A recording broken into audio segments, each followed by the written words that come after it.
أيها النبي حرض المؤمنين على القتال إن يكن منكم 20 صابرون يغلبوا 200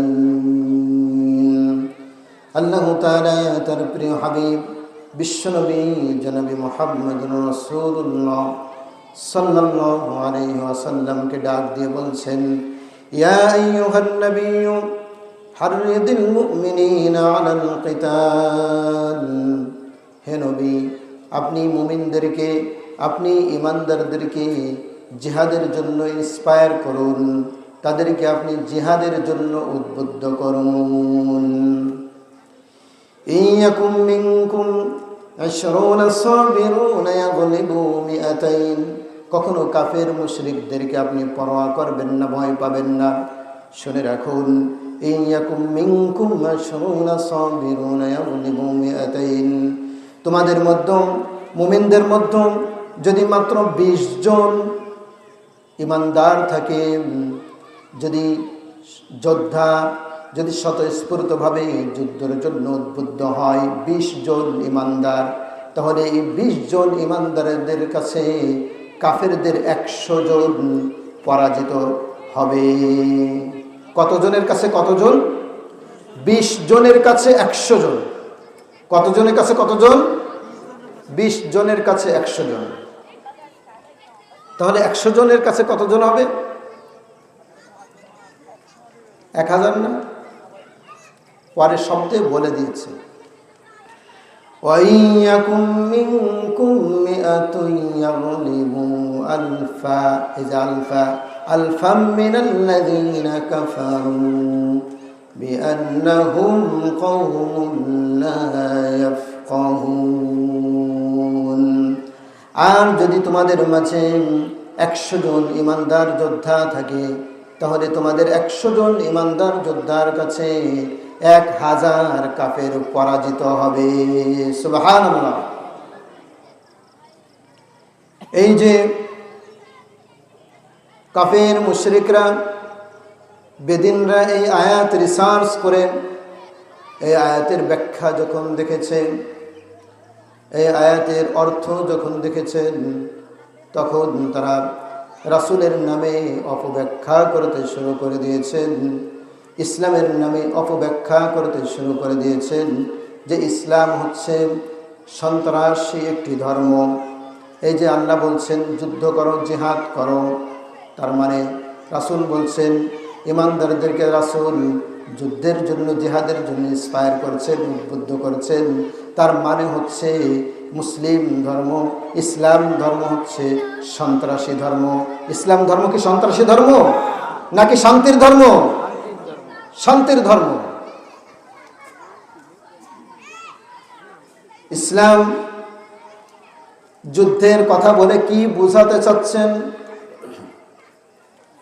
মনে করেন কোনো মেডিকেল কলেজে শিক্ষার্থীদেরকে স্পিচ দেওয়া হচ্ছে, টিচাররা লেকচার দিচ্ছেন ডাক্তারদেরকে মেডিকেল কলেজে কিভাবে অপারেশন করতে হয়, কিভাবে কাটতে হয়, কিভাবে ফাড়তে হয়।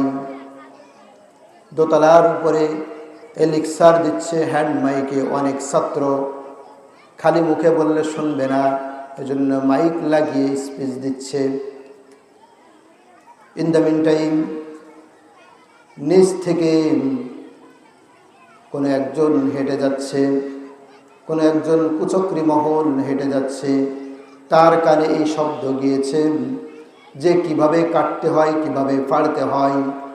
সে মনে করেছে এখানে জঙ্গি ট্রেনিং দেওয়া হচ্ছে, ডাকাতদের, সন্ত্রাসদের ট্রেনিং চলছে। এটা ভেবে সঙ্গে সঙ্গে ফোন বের করে 999-এ কল দিয়েছে পুলিশের কাছে যে এখানে জঙ্গি আস্তানা পাওয়া গিয়েছে, সন্ত্রাসীদের ট্রেনিং চলছে, দ্রুত চলে আসুন।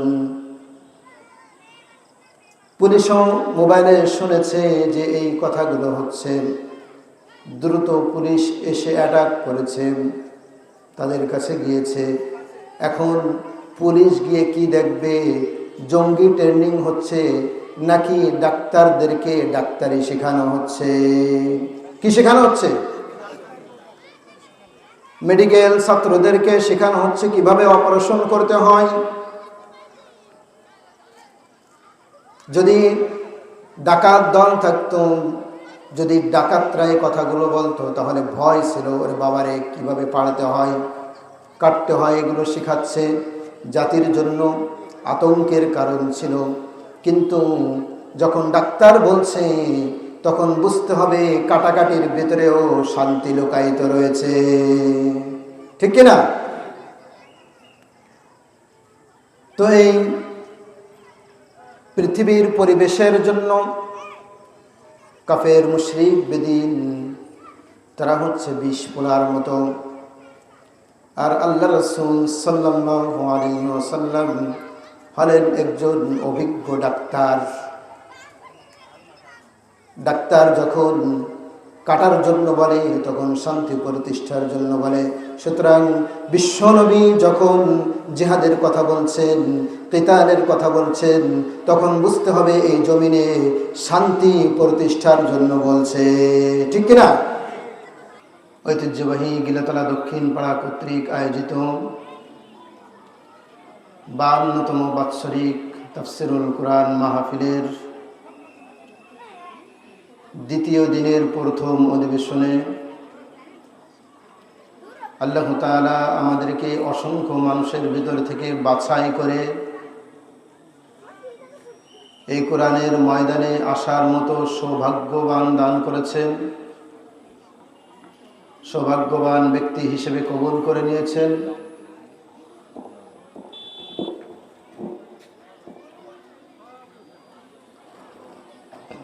তাই আমরা আল্লাহ তাআলার পবিত্র কালামুল্লাহ শরীফ থেকে কিছু নসিহত, কিছু জ্ঞান অর্জন করার জন্য জ্ঞানের পিপাসা নিয়ে জান্নাতের বাগান এখানে আসার বসার তৌফিক দিয়েছেন। এবং পর্দার অন্তরালে আমার অসংখ্য মা বোনেরা অধীর আগ্রহে তাকিয়ে আছেন কখন কোরআনের বাণী আসবে, সেগুলো আমরা শ্রবণ করব এবং আমাদের জীবনটাকে নতুন করে সাজাবো। তো যারা জ্ঞানের পিপাসা নিয়ে এসেছেন, সকলকে আমার অন্তরের অন্তরস্থল থেকে আবারও সালাম বিনিময় করছি। আসসালামু আলাইকুম ওয়া রাহমাতুল্লাহি ওয়া বারাকাতুহু।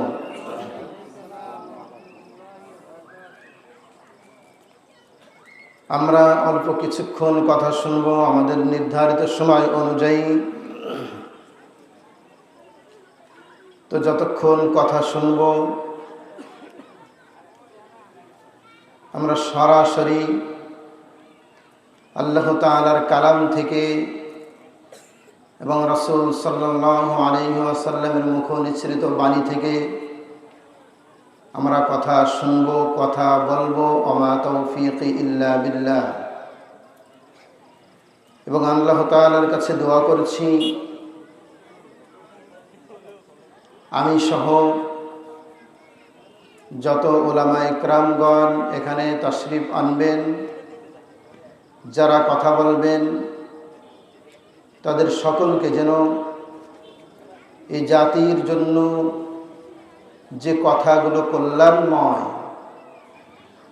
সেই কথাগুলো আমি সহ যারা আলোচনা করবেন তাদের সকলের মুখ থেকে যেন আল্লাহ তাআলা বের করে দেন। সকলে বলেন আল্লাহুম্মা আমিন।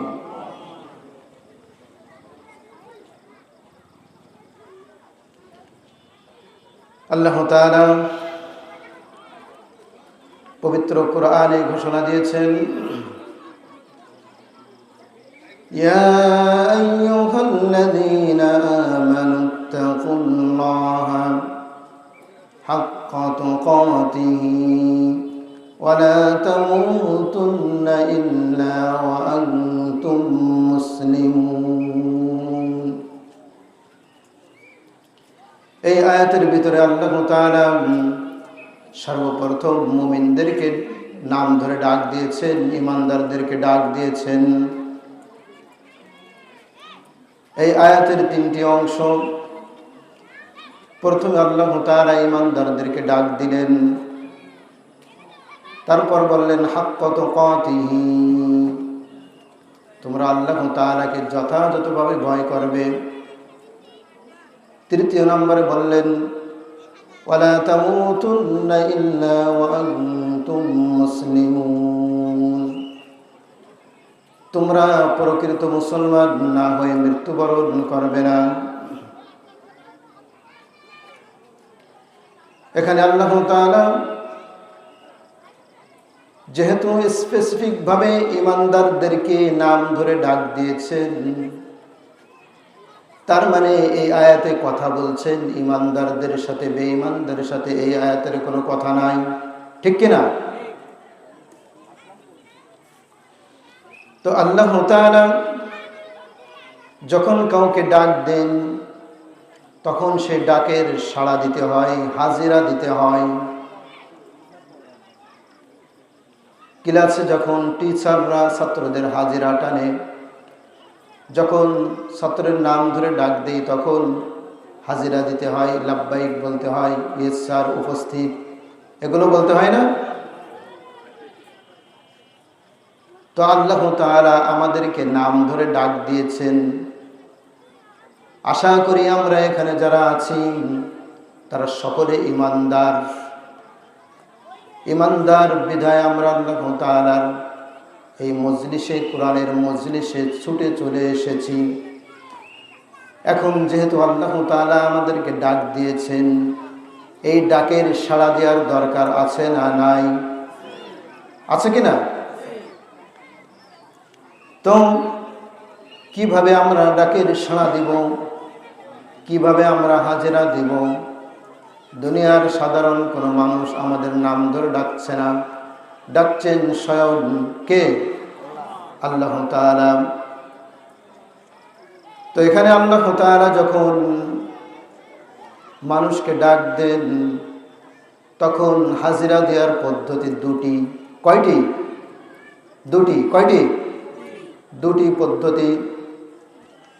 একটি হচ্ছে আল্লাহ তাআলা যখন সরাসরি কাউকে ডাক দেন তখন হাজিরা দেওয়ার পদ্ধতি হচ্ছে লাব্বাইক ওয়া সাআদাইক ওয়াল খায়রু কুল্লুহু বিয়াদাইক।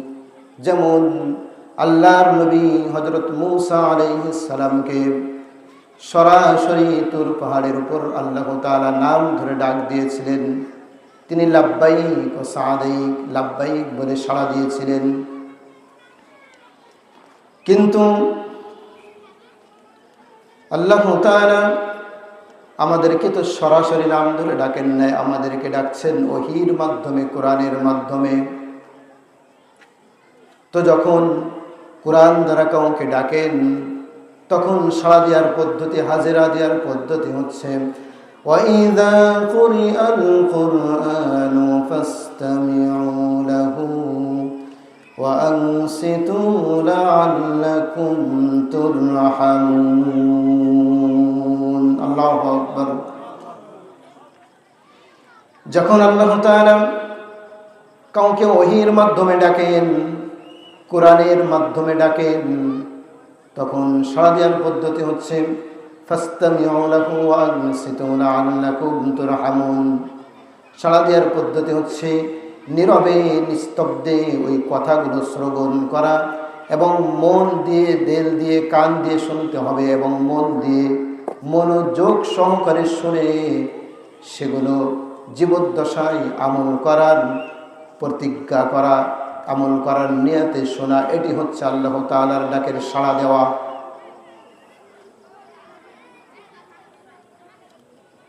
খুব খেয়াল করবেন আল্লাহ তাআলা এখানে কি শব্দ ব্যবহার করেছেন। এখানে ফাসতামিউ শব্দ ব্যবহার করেছেন। ফাসমাউ মানে শোনা, ফাসতামিউ মানে হচ্ছে শোনা। দুটোর বাব আলাদা, মাদ্দা এক, সিন মিম আইন। কিন্তু অর্থ আলাদা। সামিআ ইয়াসমাউ, ইস্তামাআ ইয়াস্তামিউ, এ দুটো শব্দর অর্থ আলাদা। মাদ্দা এক কিন্তু বাব দুই রকম। অর্থাৎ আল্লাহ তাআলা এখানে বোঝাতে চাচ্ছেন সামিআ ইয়াসমাউ মানে হচ্ছে সাধারণ অর্থে শোনা, স্বাভাবিকভাবে শোনা, মনোযোগ থাকতেও পারে না থাকতেও পারে। কিন্তু এখানে সামিআ ইয়াসমাউ শব্দ ব্যবহার করেন নাই, ফাসমাউ শব্দ ব্যবহার করেন নাই, এখানে ব্যবহার করেছেন ফাস্তামিউ। ফাস্তামিউ মানে হচ্ছে শুধু কান দ্বারা শুনলে হবে না, মন তার সাথে যোগ করতে হবে। এজন্য বলা হয়েছে মনোযোগ। কিভাবে শুনতে হবে? মনোযোগ সহকারে। কিভাবে? মনোযোগ সহকারে। যখন কোরআনের আলোচনা হবে, কোরআন থেকে তেলাওয়াত করা হবে, তখন স্বাভাবিকভাবে শুনলে শুনলাম, স্বাভাবিকভাবে মনোযোগ দিয়ে শুনলাম না, বেখেয়ালে শুনলাম, এটা নয়। এখানে বলেছেন ওয়াইদা কুরিআল কুরআন ফাস্তামিউ। ফাস্তামিউ মানে যোগ করা, মনোযোগ। কান আল্লাহ তাআলা শোনার জন্য বানিয়েছেন। আমাদের দেহের ভিতরে সব থেকে সতর্ক যে অঙ্গটি সেটি হচ্ছে আমাদের কান। সেটি কি? আমাদের কান। এই কান আল্লাহ তাআলা শোনার জন্য বানিয়েছেন। এজন্য আমাদের কান দেখবেন কত সতর্ক। আমরা যখন ঘুমিয়ে যাই তখন সবার পরে ঘুমায় আমাদের কান, সবার পরে নিস্তেজ হয় আমাদের কান, এর আগে আমাদের চোখ নিস্তেজ হয়ে যায়, আমাদের হাত পা সব কিছু সকল অঙ্গ প্রত্যঙ্গ নিস্তেজ হয়ে যায়। কিন্তু কান সবার শেষে সকলকে ঘুম পড়িয়ে তারপর কান ঘুমায়, ঠিক কিনা? দেখবেন আবার যখন আপনি ঘুম থেকে উঠবেন তখন সবার আগে জাগে কান। সবার আগে কি জাগে? কান জাগে। সবার আগে কান জাগার পরে ওই কান সকল অঙ্গ প্রত্যঙ্গকে ডেকে দেই, জাগিয়ে দেই। এজন্য আল্লাহ তাআলা মানুষকে কান দিয়েছেন শোনার জন্য, আবার একটি কলব দিয়েছেন, হৃদয় দিয়েছেন, সক্রিয় সুস্থ একটি হৃদয় দিয়েছেন, সক্রিয় সতেজ একটি হৃদয় দিয়েছেন। দিয়ে বলেছেন ফাস্তামিউ লাহু ওয়া আনসিতু লাআল্লাকুম তুরহামুন। যখন কোরআনের আলোচনা হবে, যখন দিনের কথা হবে, তখন তোমরা কানের সঙ্গে মনোযোগ দিয়ে শুনবে, মনটাকে যোগ করে দেবে মনোযোগ।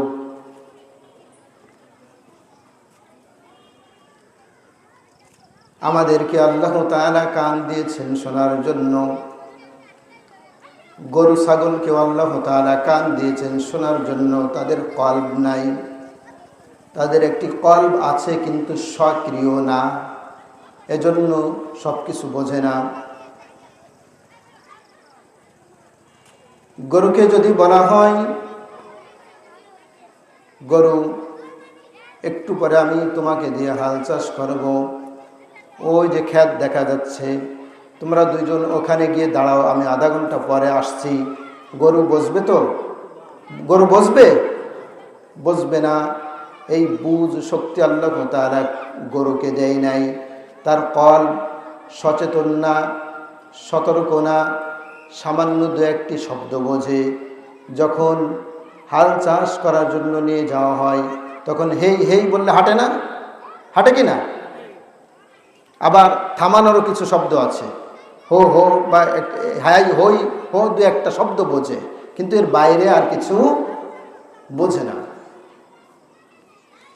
ঠিক মানব জাতির ভিতরেও আল্লাহ তাআলা এই দুই রকম কলব দান করেছেন। মানুষের ভিতরেও ভাগ হয়ে গিয়েছেন। একরকম মানুষের কল্প গরু ছাগলের মতো নিস্তেজ হয়ে গিয়েছেন, তারা আসল জিনিসগুলো শুনতে পারে না, আসল জিনিসগুলো দেখতে পায় না। তারা তাদের চোখে চশমা লাগিয়ে দুনিয়াটা দেখছে।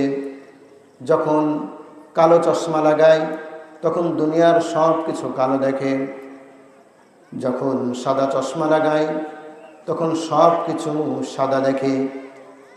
যখন যে চশমা লাগায় তখন ওই চশমা দ্বারা দেখতে হয়, কারণ তাদের আসল দৃষ্টি শক্তি হারিয়ে গিয়েছে, তাদের আসল শ্রবণ শক্তিও হারিয়ে গিয়েছে।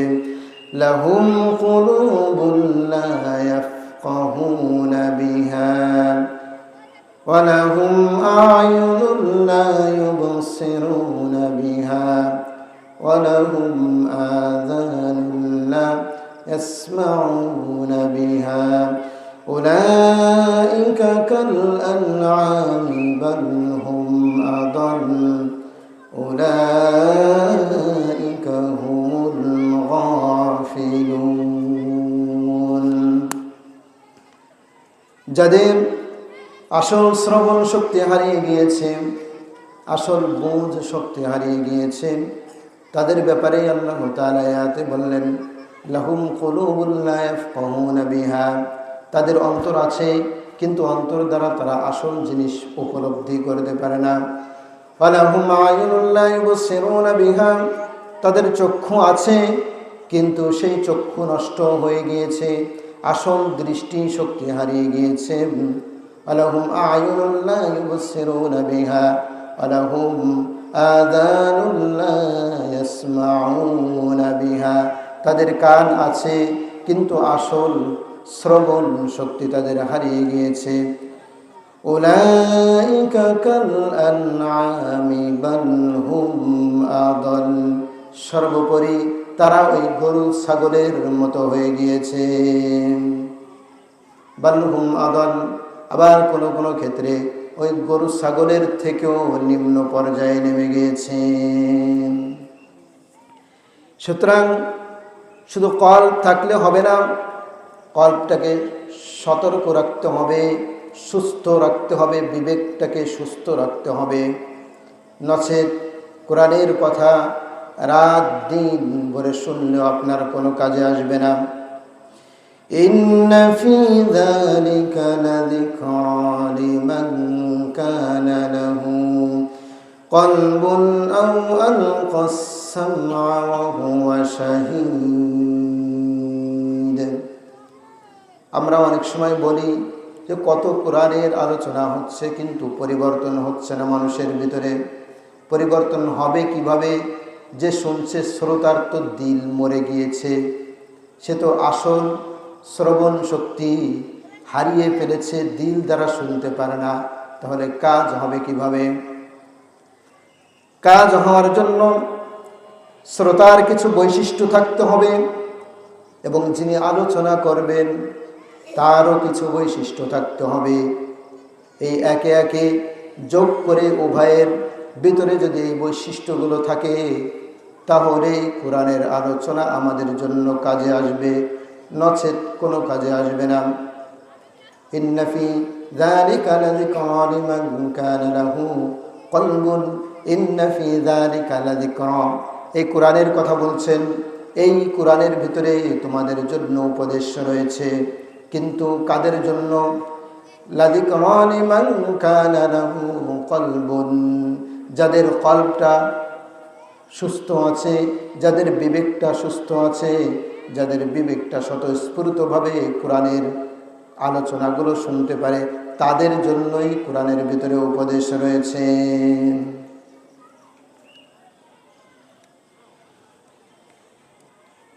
তাহলে কোরআনের আলোচনা শুনতে হবে কিভাবে? শুধু কান দ্বারা নাকি দিল দ্বারা, কল্প দ্বারা? মনোযোগ সহকারে শুনতে হবে, মনোযোগ।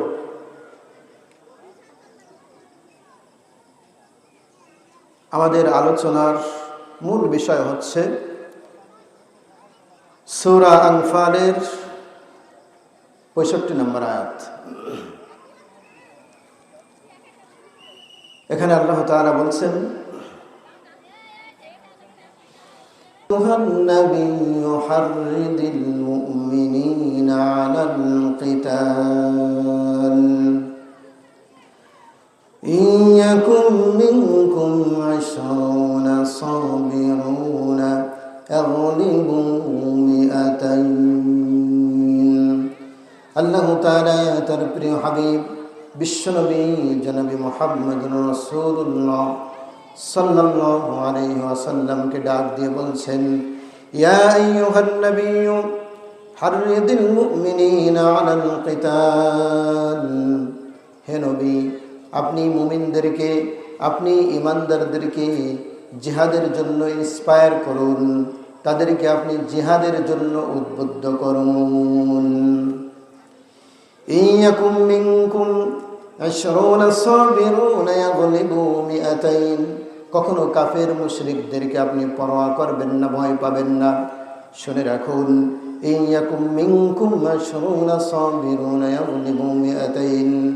তোমাদের মধ্যে, মুমিনদের মধ্যে যদি মাত্র 20 জন ঈমানদার থাকে, যদি যোদ্ধা যদি স্বতঃস্ফূর্তভাবে যুদ্ধের জন্য উদ্বুদ্ধ হয় 20 জন ঈমানদার, তাহলে এই 20 জন ঈমানদারদের কাছে কাফেরদের 100 জন পরাজিত হবে। কতজনের কাছে কতজন? 20 জনের কাছে 100 জন। কতজনের কাছে কতজন? 20 জনের কাছে 100 জন। তাহলে 100 জনের কাছে কতজন হবে?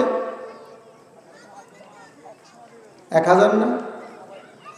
পরের শব্দে বলে দিয়েছে, ওয়াইয়াকুম মিনকুম মিআতুন ইয়াগলিবু আলফা আলফাম মিনাল্লাযীনা কাফারু বিআন্নাহুম কওমুন লা ইয়াফকাহুন। আর যদি তোমাদের মাঝে 100 জন ঈমানদার যোদ্ধা থাকে, তাহলে তোমাদের 100 জন ঈমানদার যোদ্ধার কাছে 1000 কাফের পরাজিত হবে। সুবহানাল্লাহ। এই যে কাফের মুশরিকরা, বেদিনরা এই আয়াত রিসার্চ করে এই আয়াতের ব্যাখ্যা যখন দেখেছেন, এই আয়াতের অর্থ যখন দেখেছেন, তখন তারা রাসূলের নামে অপব্যাখ্যা করতে শুরু করে দিয়েছেন, ইসলামের নামে অপব্যাখ্যা করতে শুরু করে দিয়েছেন যে ইসলাম হচ্ছে সন্ত্রাসী একটি ধর্ম। এই যে আল্লাহ বলছেন যুদ্ধ করো, জিহাদ করো, তার মানে রাসূল বলছেন ঈমানদারদেরকে রাসূল যুদ্ধের জন্য, জিহাদের জন্য ইন্সপায়ার করছেন, উদ্বুদ্ধ করছেন। তার মানে হচ্ছে মুসলিম ধর্ম, ইসলাম ধর্ম হচ্ছে সন্ত্রাসী ধর্ম। ইসলাম ধর্ম কি সন্ত্রাসী ধর্ম নাকি শান্তির ধর্ম? শান্তির ধর্ম। ইসলাম যুদ্ধের কথা বলে কি বোঝাতে চাচ্ছেন? মনে করেন কোনো মেডিকেল কলেজে শিক্ষার্থীদেরকে স্পিচ দেওয়া হচ্ছে, টিচাররা লেকচার দিচ্ছেন ডাক্তারদেরকে মেডিকেল কলেজে কিভাবে অপারেশন করতে হয়, কিভাবে কাটতে হয়, কিভাবে পাড়তে হয়। দোতলার উপরে এই লেকচার দিচ্ছে হ্যান্ড মাইকে অনেক ছাত্র, খালি মুখে বললে শুনবে না, এজন্য মাইক লাগিয়ে স্পিচ দিচ্ছে। ইন দ্য মিন টাইম নিচ থেকে কোনো একজন হেঁটে যাচ্ছে, কোনো একজন কুচক্রী মহল হেঁটে যাচ্ছে, তার কানে এই শব্দ গিয়েছে যে কিভাবে কাটতে হয়, কিভাবে পাড়তে হয়। সে মনে করেছে এখানে জঙ্গি ট্রেনিং দেওয়া হচ্ছে, ডাকাতদের, সন্ত্রাসীদের ট্রেনিং চলছে। এটা ভেবে সঙ্গে সঙ্গে ফোন বের করে 999-এ কল দিয়েছে পুলিশের কাছে যে এখানে জঙ্গি আস্তানা পাওয়া গিয়েছে, সন্ত্রাসীদের ট্রেনিং চলছে, দ্রুত চলে আসুন। পুলিশও মোবাইলে শুনেছে যে এই কথাগুলো হচ্ছে। দ্রুত পুলিশ এসে অ্যাটাক করেছে, তাদের কাছে গিয়েছে। এখন পুলিশ গিয়ে কি দেখবে? জঙ্গি ট্রেনিং হচ্ছে নাকি ডাক্তারদেরকে ডাক্তারি শেখানো হচ্ছে? কি শেখানো হচ্ছে? মেডিকেল ছাত্রদেরকে শেখানো হচ্ছে কিভাবে অপারেশন করতে হয়। যদি ডাকাত দল থাকতো, যদি ডাকাতরা এই কথাগুলো বলতো, তাহলে ভয় ছিল, ওরে বাবারে কিভাবে পালাতে হয়, কাটতে হয়, এগুলো শেখাচ্ছে। জাতির জন্য আতঙ্কের কারণ ছিল। কিন্তু যখন ডাক্তার বলছে, তখন বুঝতে হবে কাটাকাটির ভিতরেও শান্তি লুকায়িত রয়েছে। ঠিক কিনা? তো এই পৃথিবীর পরিবেশের জন্য কাফের মুশরিক বেদিন তারা হচ্ছে বিষ পোলার মতো। আর আল্লাহ রাসূল সাল্লাল্লাহু আলাইহি ওয়াসাল্লাম হলেন একজন অভিজ্ঞ ডাক্তার। ডাক্তার যখন কাটার জন্য বলে, তখন শান্তি প্রতিষ্ঠার জন্য বলে। সুতরাং বিশ্বনবী যখন জিহাদের কথা বলছেন, কিতালের কথা বলছেন, তখন বুঝতে হবে এই জমিনে শান্তি প্রতিষ্ঠার জন্য বলছে। ঠিক কিনা? আমরা আজ জিহাদ ভুলে গিয়েছি, আলোচনা নাই, এলেম নাই। বলবেন এখন তো কার্যত প্রতিষ্ঠিত নেই, এখন তো জিহাদের ডাক আসছে না। দুইভাবে চালু রাখতে হয়, হয় কার্যত, না হলে এলমিভাবে। কার্যত প্রতিষ্ঠিত নাই জিহাদের, এখন ডাক আসছে না। এজন্য কি আপনি এলমিভাবেও প্রতিষ্ঠিত রাখবেন না? রাখার দরকার আছে না নাই? এলেম অর্জন করার দরকার আছে না নাই এই ব্যাপারে? না হলে যখন ডাক আসবে তখন আপনি এই এলেমগুলো কোথায় পাবেন? মনে করেন আজকে 2026 সাল, মে মাসের 1 তারিখ। আজকে এই বাংলার জমিনে দিন প্রতিষ্ঠিত নেই, দিন কায়েম নাই। ধরেন আগামীকাল দিন কায়েম হয়ে গেল, তখন যখন দিন কায়েম হবে, তখন ইসলামীভাবে রাষ্ট্র কিভাবে পরিচালনা করতে হয় এটা যদি জানা না থাকে, তাহলে কি চালাতে পারবে? সম্ভব? সম্ভব না। বলবেন যে প্রশিক্ষণ নেবে, প্রশিক্ষণ 1 মাস 2 মাস 3 মাস লাগবে, ততদিন কিভাবে চালাবে? মুখ থুবড়ে পড়বে কিনা? মুখ থুবড়ে পড়বে। এর জন্য বলেছেন এলমিভাবে প্রতিষ্ঠিত রাখতে জিহাদ। আল্লাহ রাসূল সাল্লাল্লাহু আলাইহি ওয়াসাল্লাম জীবনে হজ করেছেন মাত্র 1 বার। কয়বার? জীবনে হজ করেছেন মাত্র 1 বার। আর এই যুদ্ধের সেনাপতির দায়িত্ব পালন করেছেন 27 বার। কতবার? 27 বার। গুরুত্ব আছে না নাই? কতটুকু গুরুত্ব আরো দেখেন। এই কোরআনের মাঝে নামাজের আয়াত আছে 82 জায়গায়, রোজার আয়াত আছে 4-5 জায়গায়, হজের আয়াত আছে 3-4টি, আর জিহাদের আয়াত আছে ডিরেক্ট ইনডিরেক্ট 500টি। কতটি? 82 আয়াত বিশিষ্ট নামাজ আপনার কাছে উত্তম হলো, 4-5 আয়াত বিশিষ্ট রোজা আপনার কাছে উত্তম হলো, 3-4 আয়াত বিশিষ্ট হজ আপনার কাছে উত্তম হলো। তাহলে এই 500 আয়াত বিশিষ্ট জিহাদ উত্তম হলো না কেন? ঠিক কিনা?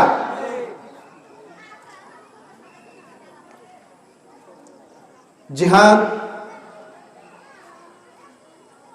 এই জিহাদের কথা শুনলে কিছু মানুষের চুলকানি ওঠে, কারণ নামাজের দ্বারা কাফের মুশরিকদের কোনো ক্ষতি হয় না, কিন্তু জিহাদ তাদের সব চুলকানি জিহাদ নিয়ে।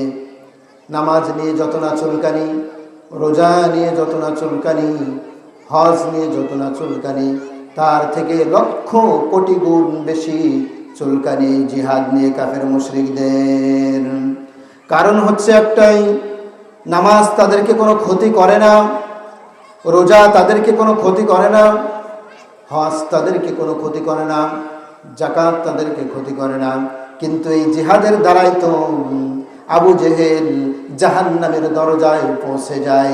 এই জিহাদের দ্বারা উতবা সাইবা জাহান্নামের দরজায় পৌঁছে যায়। এই জিহাদের দ্বারা ফিরাউনের মাজা ভাঙে, এই জিহাদের দ্বারা নমরুদের মাজা ভাঙে, এই জিহাদের দ্বারা সকল বাতিলদের কোমর দুর্বল হয়ে যায়। ঠিক কিনা? তাদের কোমর দুর্বল হয়ে যায় এই জিহাদের দ্বারা। এই জন্য তাদের চুলকানি থাকতে পারে, কিন্তু আমার কথা হচ্ছে, তুমি একজন মুসলমান হয়ে মুসলিম হিসেবে তোমার কেন চুলকানি থাকবে?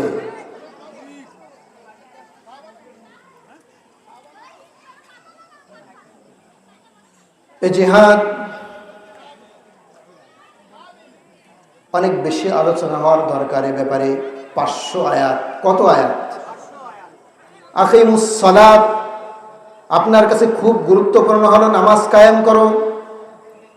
একই ভাষা, একই আল্লাহ বলছে আকিমুদ্দিন, দিন কায়েম করো, একই শব্দ। কুতিবা আলাইকুমুস সিয়াম, এই শব্দ দ্বারা আমাদের উপর রোজা ফরজ করা হয়েছে। রমজানের রোজা আপনার উপর ফরজ করা হয়েছে। কেউ যদি কাউকে, প্রকৃত রোজাদার ব্যক্তিকে বলে যে তোমাকে 1 লক্ষ টাকা দেব, তুমি একটি রোজা ভেঙে দাও, ভাঙবে? কুতিবা আলাইকুমুস সিয়াম, ঠিক একই শব্দ কুতিবা আলাইকুমুল কিতাল। যে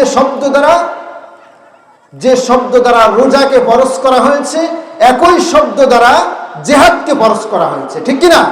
কুতিবা আলাইকুমুল কিতাল, প্রত্যেকটা কথা আমি কোরআন থেকে বলছি, আমার কোনো কথা না, প্রত্যেকটা কথা আল্লাহ তাআলার কোরআন থেকে বলছি। সুতরাং মনোযোগ দিয়ে শুনবেন। অন্যান্য আমলের ভিতরে সুন্নাত, নফল, মুস্তাহাব আছে, কিন্তু একমাত্র জিহাদ যা কখনো ফরজের নিচেই নামে না। নামাজ, ফরজ নামাজ আছে, সুন্নাত নামাজও আছে, আছে কি না? নফল নামাজ আছে না? ফরজ রোজা আছে, নফল রোজাও আছে, ফরজ হজ আছে, নফল হজও আছে, কিন্তু একমাত্র কেবলমাত্র জিহাদ যা কখনো ফরজের নিচে নামে না, হয় ফরজে আইন অথবা ফরজে কিফায়া। কখনো ব্যক্তির উপর ফরজ, কখনো সমষ্টিগতভাবে ফরজ করা হয়েছে। তাহলে নামাজের গুরুত্ব আমাদের কাছে অবশ্যই অনেক বেশি গুরুত্ব দিতে হবে, কিন্তু নামাজের থেকেও তো জিহাদের গুরুত্ব আল্লাহ তাআলা বেশি বুঝিয়েছেন।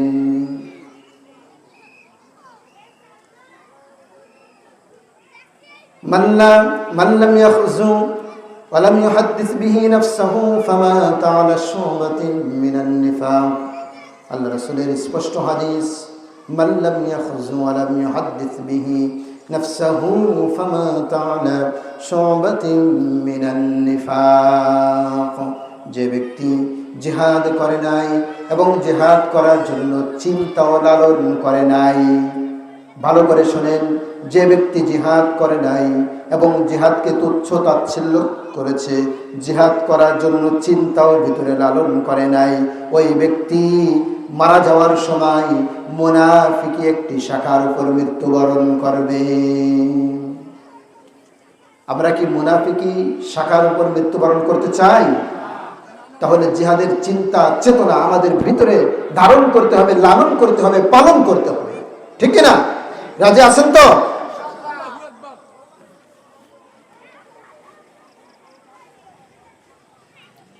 একজন ডাক্তার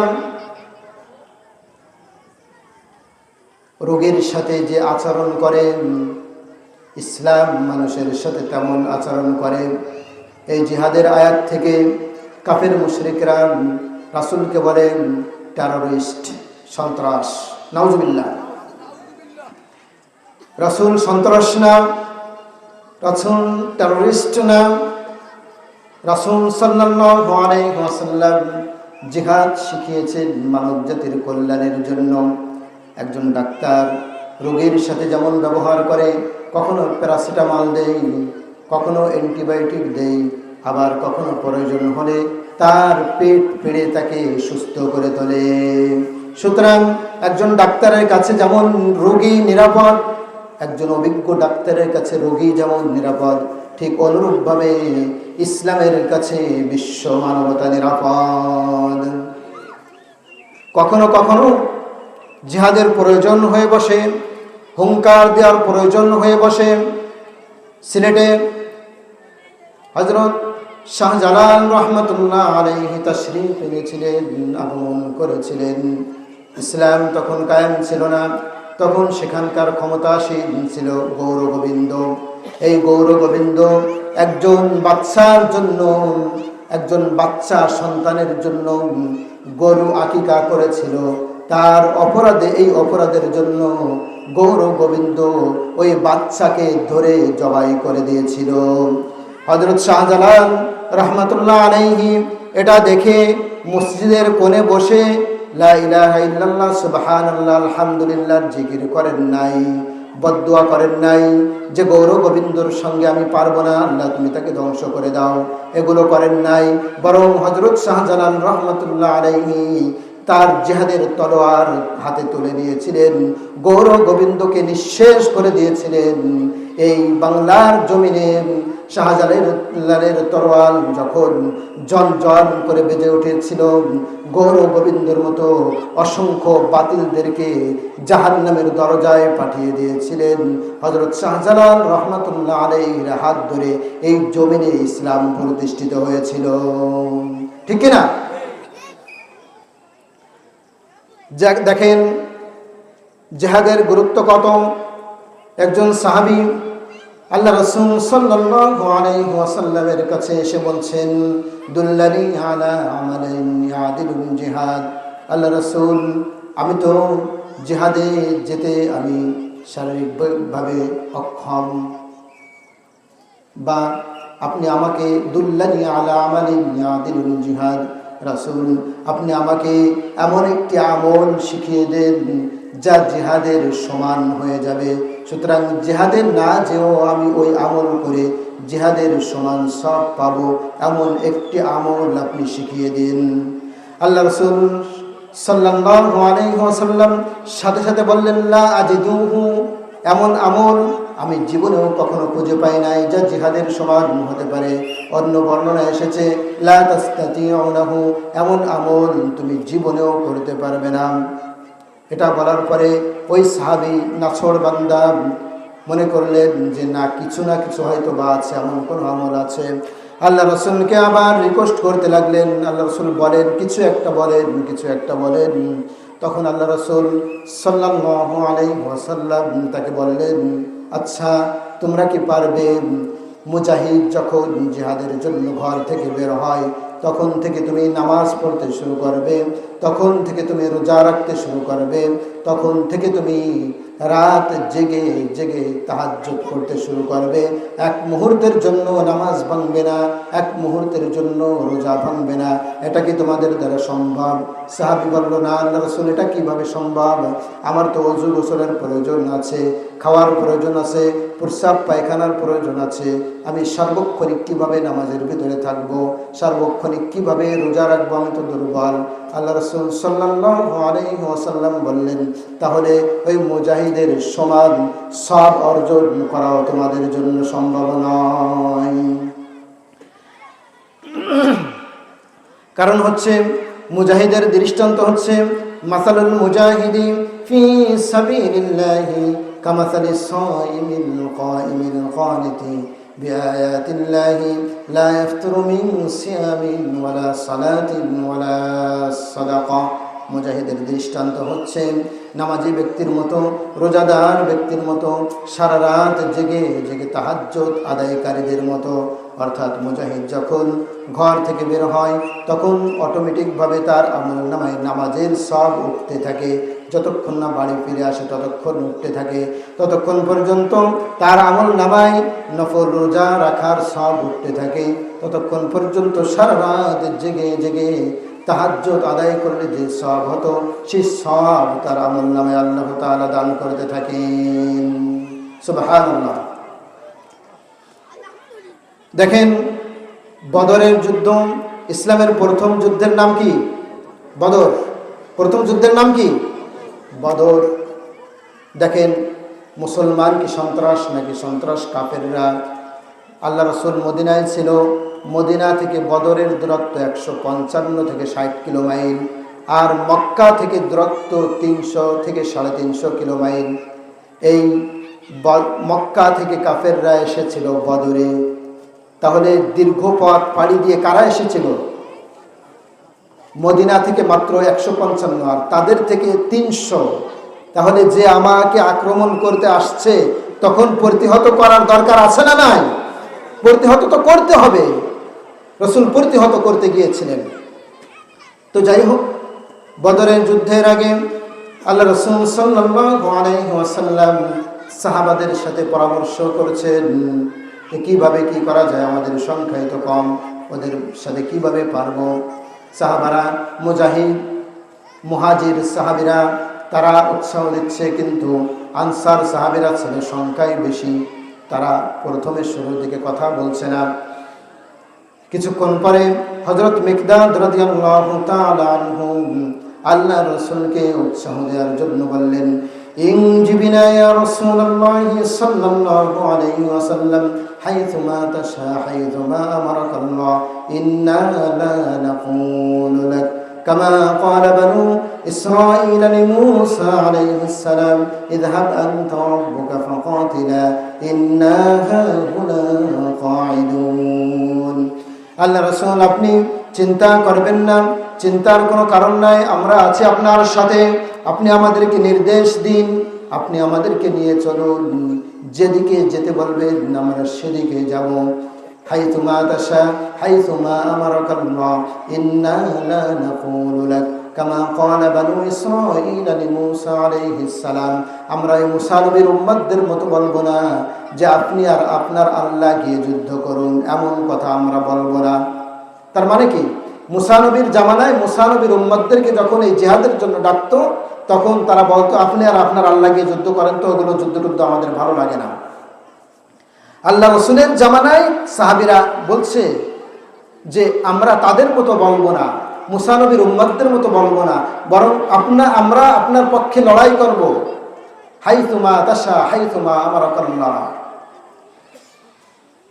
বললাম ইনজিবিনা ইয়া রাসূলুল্লাহ হাইথুমা তাশা হাইথুমা আমারাকাল্লাহ ইন্না লা নাকুলু লাক কামা ক্বালা বানু ইসরাঈল লিমূসা আলাইহিস সালাম ইযহাব আনতা রাব্বুকা ফাকাতিলা ইন্না হাহুনা কাঈদুন বাল ইযহাব আনতা রাব্বুকা ফাকাতিলা ইন্না মা'কুমা মুকাতিলুন।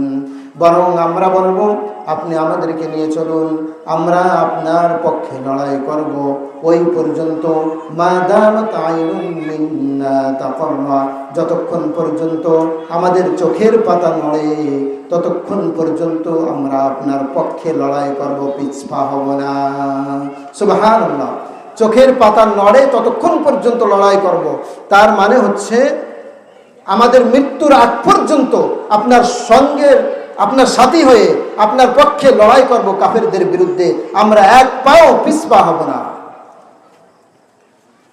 আল্লাহ রাসূল সাল্লাল্লাহু আলাইহি ওয়াসাল্লাম হযরত মিকদাদ রাদিয়াল্লাহু তাআলা আনহুর এই কথা শুনে অনেক বেশি উৎসাহিত হয়ে গেলেন, অনেক বেশি আনন্দিত হয়ে গেলেন।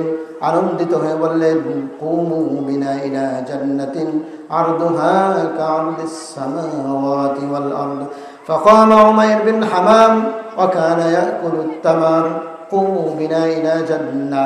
আল্লাহ রাসূল সাল্লাল্লাহু আলাইহি ওয়াসাল্লাম সাহাবাদের উপর খুশি হয়ে বললেন, তোমাদের মানসিক টেন্ডেন্সি যখন এই তোমাদের চিন্তা চেতনা যখন এত সুন্দর, সুতরাং চলো কুমু বিনা ইলা জান্নাহ, আমরা সকলে একসঙ্গে জান্নাতের দিকে যাই।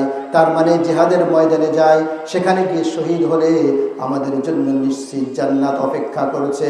আরদুহা কারদিস সামাওয়াতি ওয়াল আরদ, এমন জান্নাত যে জান্নাতের বিশালতা, যে জান্নাতের প্রশস্ততা, বিরাটত্বতা, আরদুহা কারদিস সামাওয়াতি ওয়াল আরদ, এই আসমান আর জমিনের তুলনায় অনেক গুণ বড় সেই জান্নাতের দিকে চলো।